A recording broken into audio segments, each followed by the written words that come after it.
Minha história não é diferente da maioria das histórias dos brasileiros que emergem de classes não tão privilegiadas, mas eu tive alguns privilégios, né? E quero destacar dois. Um foi o que foi me dado por Deus, que é a perseverança, que é a coragem, que é o nunca desistir. Isso já é doado, já é um presente divino. E o segundo são as circunstâncias que me colocaram no mercado. Essas circunstâncias nada mais são do que estar na hora certa, com as pessoas certas, no momento certo e saber como usufruir dessas circunstâncias que a vida também lhe presenteia.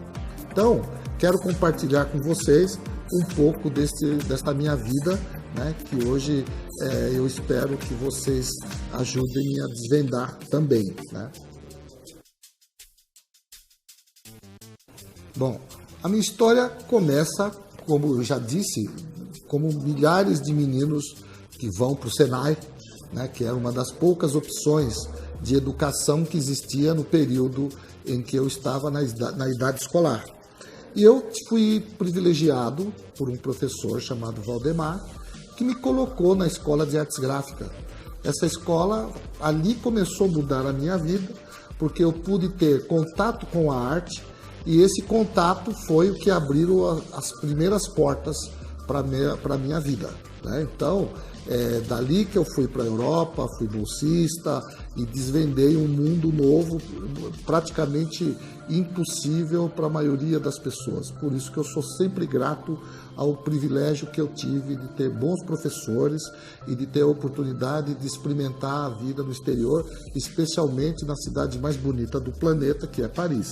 Então passei uma vida muito boa em Paris, estudei bastante, pesquisei muito e isso que eu quero compartilhar também com vocês daqui para frente.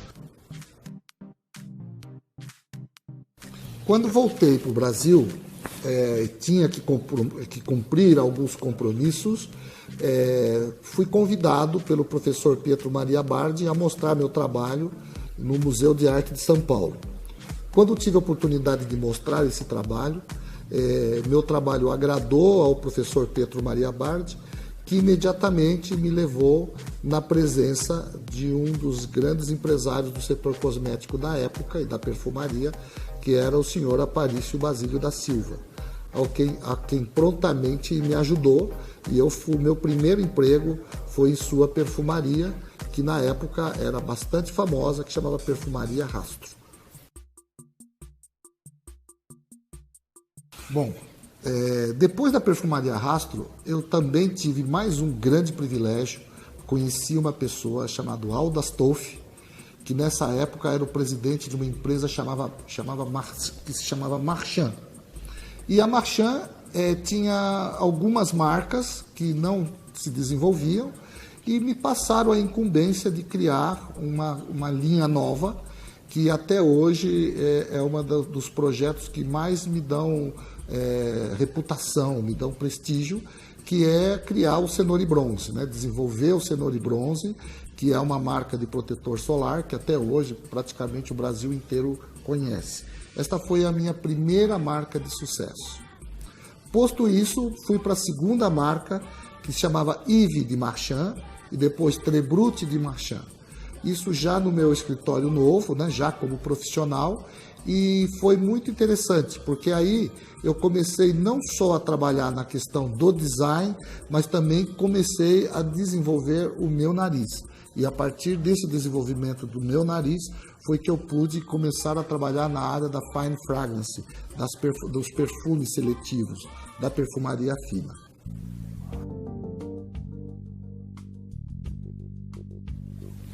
Existia um grande problema no mercado brasileiro, que era a dificuldade das empresas criarem conceitos.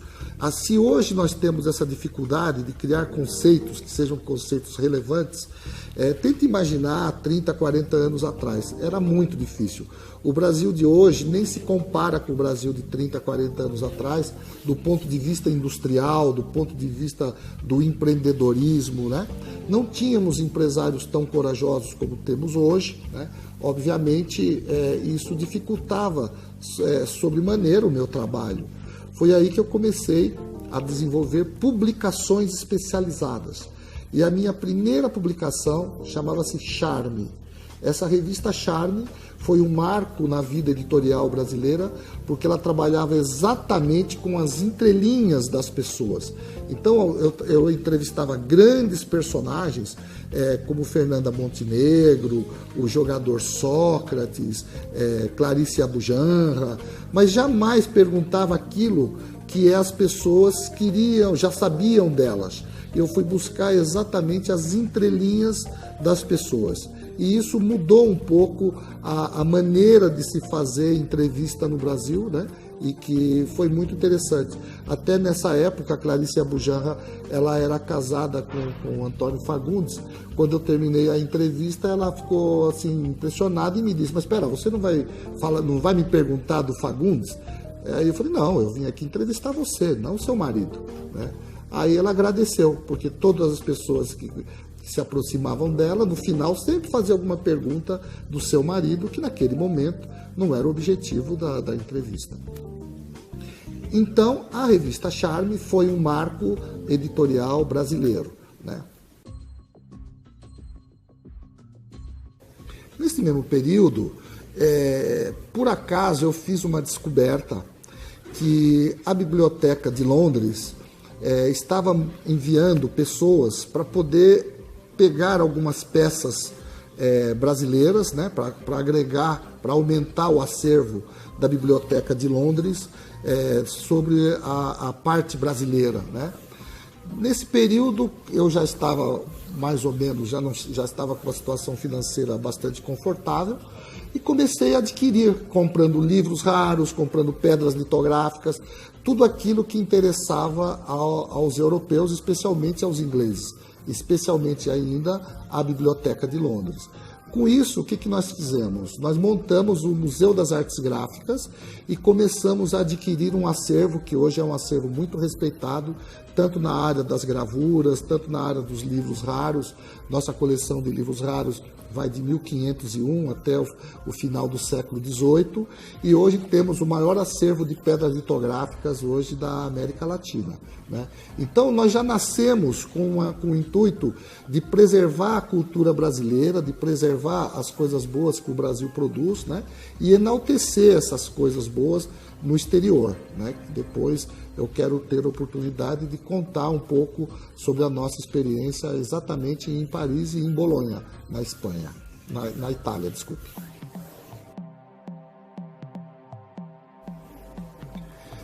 No início de 1980, começou aquela questão do problema com a camada de ozônio, que o aerosol se transformou no maior vilão da história, e eu tive a incumbência de um cientista especializado nesse tema, tentando desmistificar esse medo que as pessoas tinham do aerosol, né?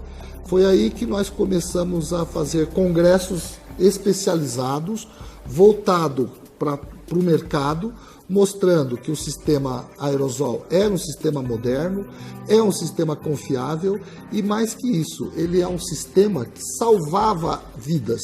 Para se ter uma ideia, uma pessoa hoje que tem algum problema de asma e está sofrendo com a asma ou está com problema de respiração, ele vai pegar uma bombinha de ar e colocar e vai se salvar. O aerosol salva a vida. Então nós abraçamos a causa do aerosol e colocamos essa questão na mesa para se discutir, para que as pessoas dessem crédito para esse sistema, pois é um sistema extremamente confiável e, mais que isso, é um sistema econômico e não tem nada a ver com esse trauma causado pela mídia, pela imprensa, de que ele estraga a camada de ozônio, de que ele detona a camada de ozônio. Poucas pessoas sabem, mas a camada de ozônio falta muito pouco para fechar e nem por isso o aerosol deixou de ser retirado do mercado. Então existe um pouco não compreensão de determinados temas científicos e que se coloca na mídia como verdade. Então, o nosso trabalho começou a mostrar essa diferença. A ponto de hoje, nós estamos investindo em pesquisa de vacinas em aerosol. Então, para vocês terem uma ideia, que nesse período, já em 1983, 84, a gente já discutia essa questão da importância desse sistema para a melhoria da qualidade de vida das pessoas.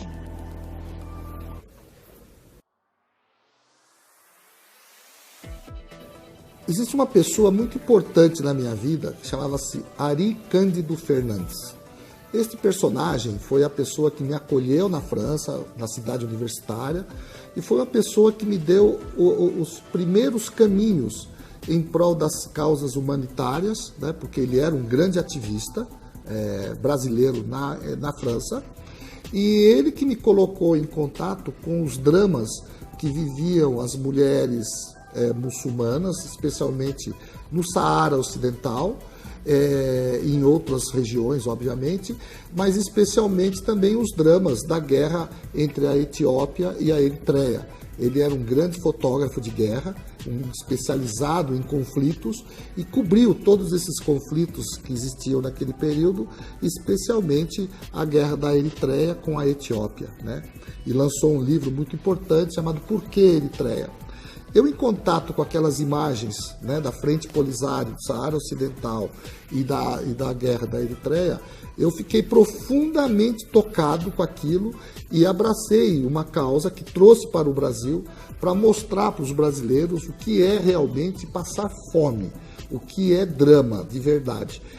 Infelizmente, quando dizem que Deus é brasileiro, eu tenho quase certeza que realmente ele é mesmo, porque o Brasil é um país tão abençoado que a maioria das pessoas que tem dificuldade extrema aqui no Brasil não chega nem próximo da dificuldade que é o problema da fome da Etiópia desse período, dos dramas das pessoas que vivem praticamente com 1, 2, 3 dólares, nem com isso eles sobrevivem com isso no mundo inteiro, né? O maior dos dramas brasileiros não chega aos pés do drama que essas pessoas vivem, inclusive pessoas mutiladas por conta da guerra, por conta de serem prisioneiros, que são guerras tribais.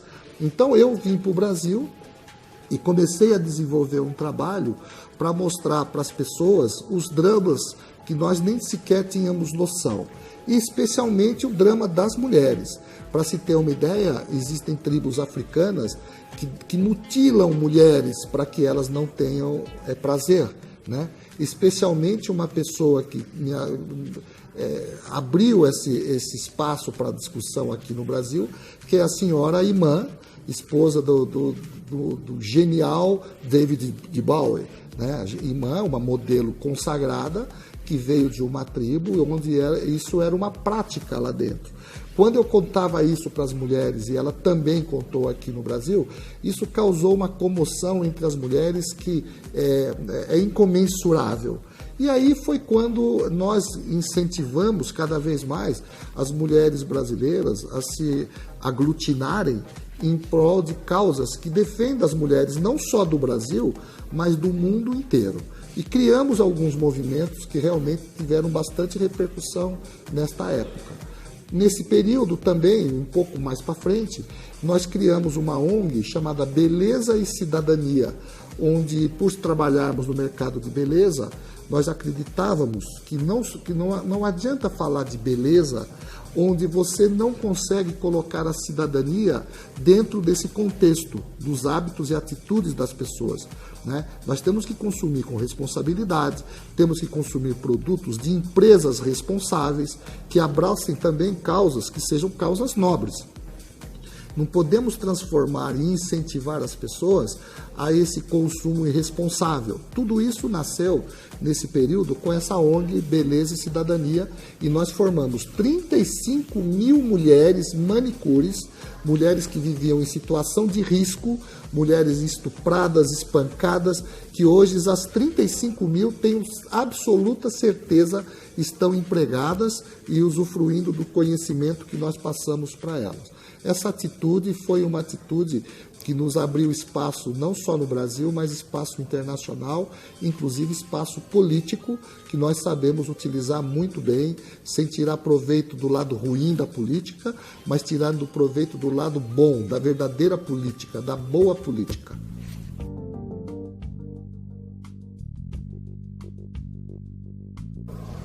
Gente, a coisa mais difícil que existe para um designer é ser designer num país onde não existe materiais para você desenvolver. Nesse período, o setor de embalagem brasileiro não funcionava, o setor de casas de essências e fragrâncias não funcionava, a indústria gráfica não existia, era uma tragédia muito grande trabalhar nesse Brasil no período pós-ditadura. Você tinha muito pouca possibilidade de desenvolvimento. Foi aí que eu tive a ideia de criar duas coisas que eu julgo que foram extremamente importantes para o mercado. Primeiro, a revista Atualidade Cosmética. Essa revista foi um marco do segmento de cosmético do Brasil e o prêmio Atualidade Cosmética. Qual era o objetivo disso? Enaltecer os empresários que realmente tinham vontade e queriam prosperar e separar o joio do trigo daqueles empresários que simplesmente queriam acumular recursos, acumular dinheiro sem oferecer nada em troca. Produtos de baixa qualidade, produtos que realmente enganavam o consumidor. O Prêmio Atualidade Cosmética nasceu para enaltecer exatamente o empresário que queria prosperar, talvez com muita dificuldade, mas ele queria prosperar, ele queria fazer uma boa entrega para os nossos consumidores, e aí a revista Cosmética abraçou essa causa. Hoje, graças a Deus, ela é dirigida pelos meus filhos e é a principal publicação desse segmento, desde o México até a Patagônia. E hoje o Prêmio Atualidade Cosmética, ele abraça toda a América Latina, porque nós acreditamos que a América Latina deveria ser uma só. Os pensamentos estratégicos não deveríamos pensar isoladamente. Mesmo o Brasil sendo uma ilha de um país com uma língua lusofônica inserido dentro de um contexto hispânico, mas nós deveríamos pensar América Latina, não simplesmente pensar Brasil, Argentina, Colômbia, México. Somos todos partes de um sistema só, abaixo da linha do Equador, um pouco acima, mas que na verdade todos nós temos uma responsabilidade muito grande de encontrarmos o nosso espaço no contexto universal. E para sermos tratados de uma maneira diferente como nós somos tratados hoje, principalmente na área do cosmético e da perfumaria, pelos europeus, pelos americanos, especialmente japoneses. Hoje não existe crédito, não nos dão crédito pelo nosso trabalho do ponto de vista da qualidade que nós conseguimos atingir. Não adianta sermos o maior mercado de consumo do mundo se não formos reconhecidos como gente capaz de produzir coisas tão eficientes, tão importantes, com tanta qualidade como qualquer um outro deles fazem, né? Os franceses, especialmente os franceses, os italianos, a Espanha, que tem uma boa perfumaria, né? E daí por diante. Nesta época, eu tive o privilégio de ser convidado para ser professor da Escola Superior de Propaganda e Marketing, né? E o que era muito interessante, porque eu era muito jovem, tinha apenas 23 anos de idade, praticamente a idade dos meus alunos, e o que me possibilitou uma convivência acadêmica muito interessante, porque hoje muitos dos meus ex-alunos são pessoas que estão aí no mundo da mídia, são apresentadores de programa, de TV, e isso hoje me enche de orgulho por esse período que eu estive na Escola Superior de Propaganda e Marketing. Nesse período também conheci uma professora chamada Maria Ilza Munhoz, né, e que tinha características bastante peculiares, né, porque ela era uma mulher grande e não existia produtos para mulheres grandes. E não existia também produto para pessoas negras, né? Era muito difícil você encontrar produtos especialmente para as mulheres. Foi aí que eu criei uma feira, né, junto com alguns amigos, que é uma feira que foi chamada de Etnic, né? Feira Internacional de Beleza Afroétnica. E isso teve uma repercussão muito grande no mercado, porque nós fomos contemplados, né, com um chamado do programa do Fausto Silva, né, o Domingão do Faustão, para poder mostrar o que se fazia dentro da feira. E nós transmitimos ao vivo, direto para o programa do Faustão, um desfile de lingerie para mulheres negras, né? E o resultado disso foi que, naquele momento, nasceu uma moda íntima para mulheres negras, inspirada nas peculiaridades do corpo da mulher afrodescendente, né?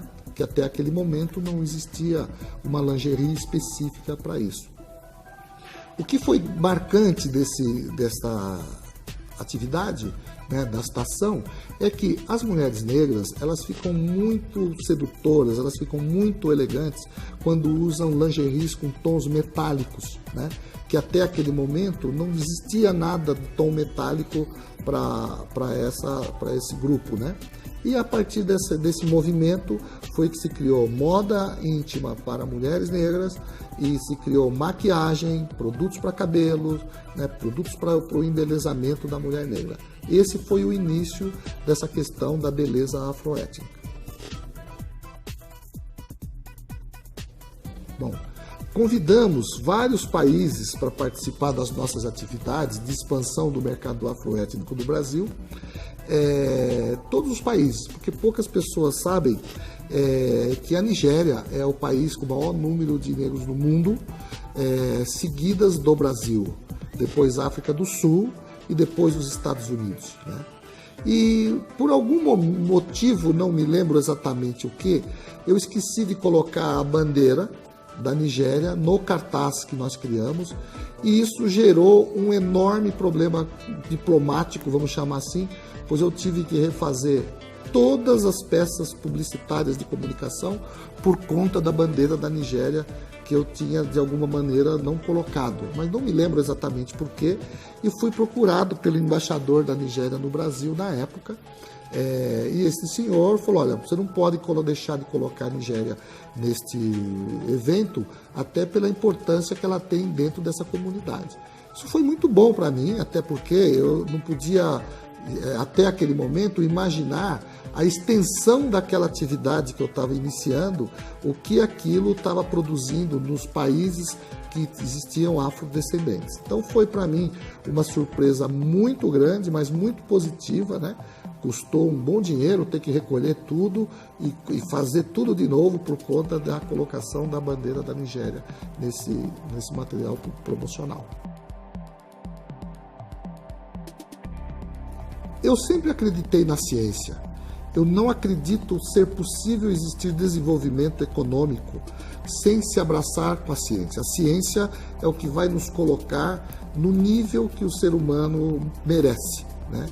E eu sempre tive essa convicção, e a partir desse momento eu comecei a colocar em prática um projeto de ciência para a vida. Foi quando eu reuni num encontro grandes cientistas, grandes pesquisadores, né? Entre eles o Luiz Pianovski, o Eduardo Caritá, a Sônia Corazza, Joãozinho de Domênico. Esses personagens me deram um caminho muito favorável para que eu pudesse desenvolver e propor para o mercado produtos com alta tecnologia. E esses produtos, nesse momento, nós começamos a desenvolver, pesquisar. Você sabe que a pergunta que se faz para a ciência, as respostas nunca são imediatas. Então eu sabia que naquele momento nós estávamos iniciando um trabalho, mas que não tinha tempo para acabar e não tinha tempo para as respostas. Só que as respostas começaram a surgir depois de 5, 6 anos, né? Então desenvolvemos produtos para a saúde, como o Nanosal. Nanosal, para se ter uma ideia, gente, o remédio mais vendido do planeta é uma marca que cuida da questão da pressão alta, né? Que geram os nefropatas, que geram as pessoas com grande problema de hipertensão. E nós começamos a atacar esse segmento e conseguimos criar um produto com uma partícula tão pequena de sal que quando nós apresentamos para um hospital, eles falaram, olha, a Organização Mundial da Saúde estabeleceu esse ano para se estabelecer a redução do consumo de sal em 20%. Este projeto que você está encabeçando reduziu em 20 vezes a ingestão de sal, que é o nanosal, que é um produto que vai estar disponível no mercado nos próximos meses, né? É um produto vendido em farmácia, é um sal nanotécnico e terapêutico, né? Também desenvolvemos produtos para proteção da pessoa no quesito queimados. O Brasil é um país que produz muitas pessoas queimadas, queimadura, ou acidental, ou no fogão, ou doméstico, ou industrial. Então, um dos cientistas mais brilhantes do nosso grupo, que é o Dr. Luiz Pianovski, criou um produto que, além de neutralizar o terminal nervoso, ou seja, cessa a dor na hora, imediatamente, forma uma película protetora que protege a pessoa no que diz respeito à desidratação e infecção, né? Esses cientistas nós temos vários projetos, dezenas de projetos a serem lançados ao longo do ano. Então, estar do lado da ciência, para mim, foi assim como se eu renascesse. E nos dias de hoje, nós estamos agregando novos cientistas, né, cientistas brilhantes. Temos uma cientista chamada Kátia Coelho, que desenvolveu toda a tecnologia de nanoprata para poder eliminar bactérias, porque nós vivemos hoje num ambiente profundamente infectado, né? Somos vítimas dessas infecções, produzida por bactérias que eclodiram até antes do tempo em função do aumento da temperatura. Vocês sabem que o aumento da temperatura ela gera um volume enorme da eclodição dos hematófagos, que produz exatamente a transmissão de muitas doenças que hoje nós estamos experimentando. Então, essa nanoprata ela é capaz de eliminar 99,9% das bactérias quando esse produto está em ação, né? E isso me colocou num mundo novo. A ciência me levou para um lado maravilhoso da vida. Bom, conseguimos juntar um grupo de empresários brasileiros, porque o que eu colocava? O Brasil, infelizmente, é um país sem marca. Não faz parte da cultura brasileira o empresário investir em marca. Nós investimos em produtos, mas em marca nós realmente somos ruins de geração de marca. As marcas brasileiras no exterior, com raríssima exceção, algumas que até são brasileiras e nós nem podemos acreditar que como é o caso do Maga Stern, que é uma marca mundial, global, é uma marca brasileira, né? Esse fez um belíssimo trabalho. No mais, as marcas brasileiras são marcas governamentais, marcas institucionais. Então, o que eu sinto? Eu sinto que era o momento de pegarmos marcas brasileiras e levar para a maior vitrine do planeta, que era Paris. E foi isso que nós fizemos. Então, juntamos aí 14, 15 marcas e fomos em 2005 para montar o primeiro salão do Brasil em Paris, onde convidamos grandes players, tipo Galeria Lafayette, Printemps, Bon Marché, né, todas essas grandes redes de magazine, para ter contato com os produtos brasileiros. Aí se iniciou uma cultura extremamente interessante, porque se descobriu que o francês tinha muito interesse nos produtos brasileiros, especialmente os produtos naturais, que é o que interessava para o europeu nesse período, né? Então, o Salão do Brasil em Paris foi um marco internacional, né, das marcas brasileiras, e que, graças a Deus, também culminou, como depois vieram muitas marcas, e que hoje estão muito bem posicionadas em Paris, em Nova York, em Milão, nos grandes centros de consumo sofisticado do mundo. Esse evento, o Salão do Brasil em Paris e o Fórum Brasil-França, eles foram um marco nas relações entre o Brasil e a França, né? Para se ter uma ideia, o vice-prefeito de Paris veio aqui, né, nos apoiar, inclusive ofereceram o coquetel de abertura do evento. E o que foi mais interessante, que no dia do evento do Fórum Brasil-França, estavam presentes lá palestrando o ex-presidente do BNDES, Luciano Coutinho, o ministro Furlan, na época a ministra Marta Suplicy, e do lado dos franceses, ministros, prefeitos, senadores. Foi um evento que marcou uma relação muito forte política e econômica entre o Brasil e a França. Um dos grandes personagens da minha vida profissional como designer foi quando eu fui apresentado pelo Zeca Marques. Zeca Marques é um personagem ímpar, né? Um personagem muito interessante, com uma vida dinâmica, tanto ou mais que a minha. É uma pessoa que saiu do Brasil muito jovem, teve convivências muito estreitas com a família real de Mônaco, com as pessoas ligadas ao jet set internacional. E quando ele me colocou à disposição para criar os perfumes do Copacabana Palace, para mim foi um presente fazer os perfumes homenagem aos carnavais do Copacabana Palace, que era o carnaval mais tradicional do país. Então criei lá alguns perfumes que foram bastante marcantes, né? E criamos algumas histórias. Começamos trabalhando com a história do amor. Então o primeiro perfume foi o Sherazade, né?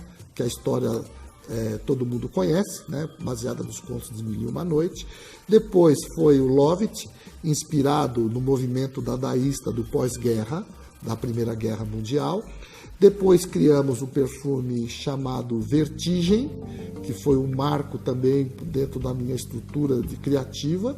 E por último criamos um perfume chamado Acapulco, só que esse nós já fizemos para a cidade de Acapulco e lançamos em Acapulco, né? Eu e o Zeca Marques estivemos participando, fomos pessoalmente fazer esse lançamento lá e foi um enorme sucesso esse perfume, que vai estar à disposição de vocês brevemente no mercado. Convido vocês todos a assistirem um filme chamado O Perfume. Esse filme, O Perfume, conta a história de um personagem muito apaixonado pelas mulheres e que extrai os seus perfumes. Porém, a característica principal desse processo é que para extrair o perfume de uma mulher, né, eles as matavam. Mas isso é uma ficção, porque é possível extrair sem matá-las, né?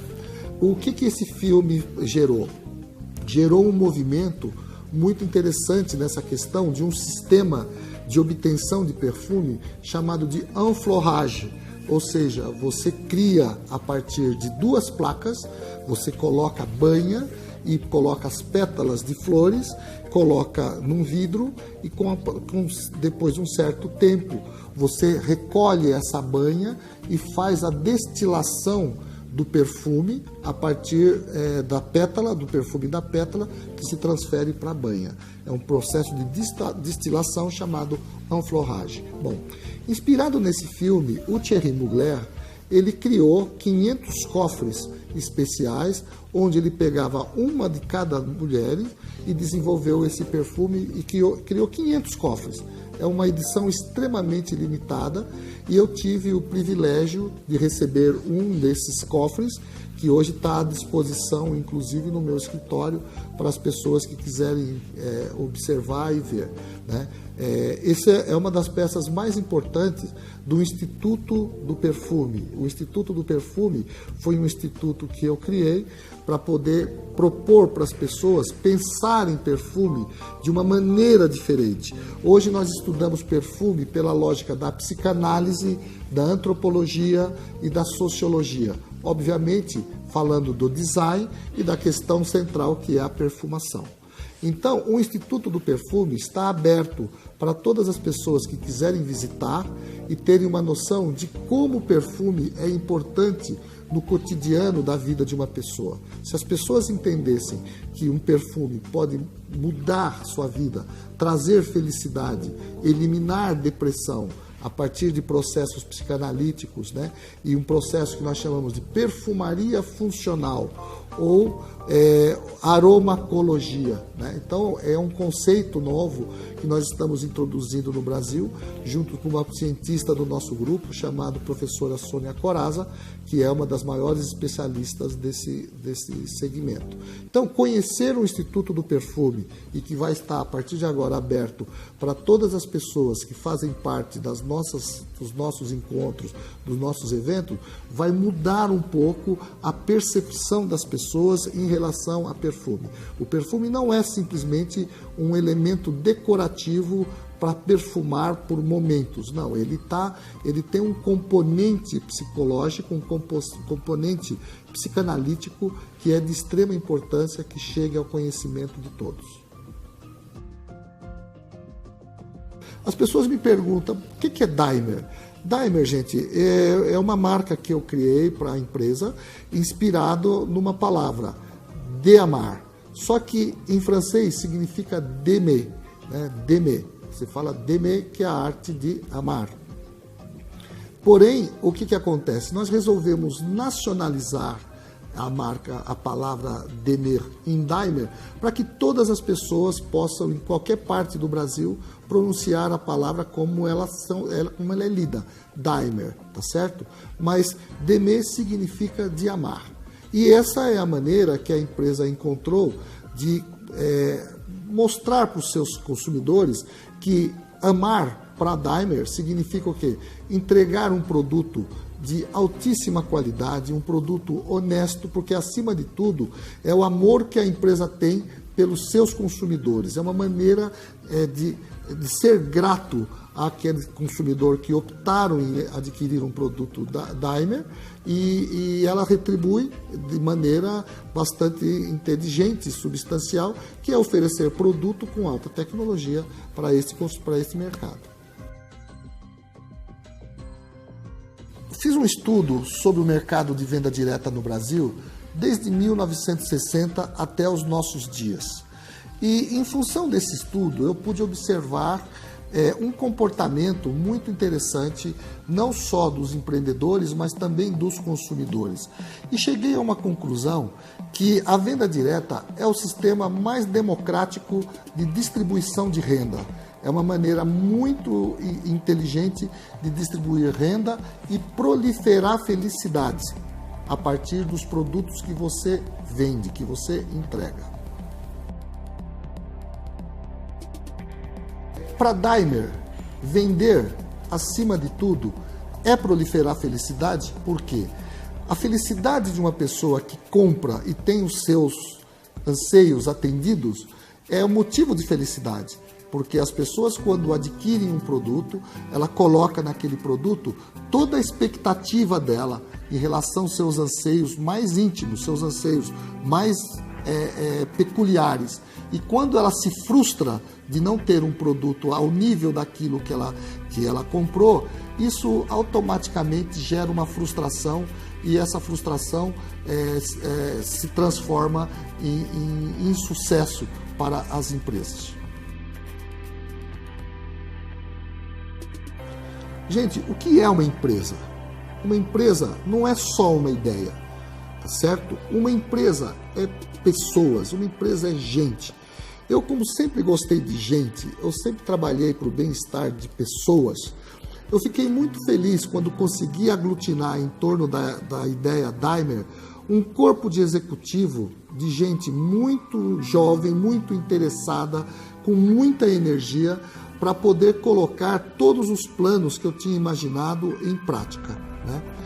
A Daimler, ela incorpora não só as pessoas, mas também algumas das mais nobres atitudes que uma empresa tem que ter, ou seja, promover a felicidade das pessoas.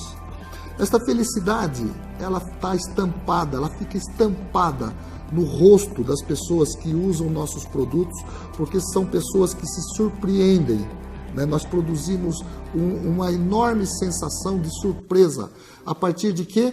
A partir dos produtos criados pelos nossos cientistas, que são pessoas que hoje estão no topo da cadeia alimentar criativa da ciência e que estão à nossa disposição, que estão à disposição da Daimler e à disposição de nossos consumidores.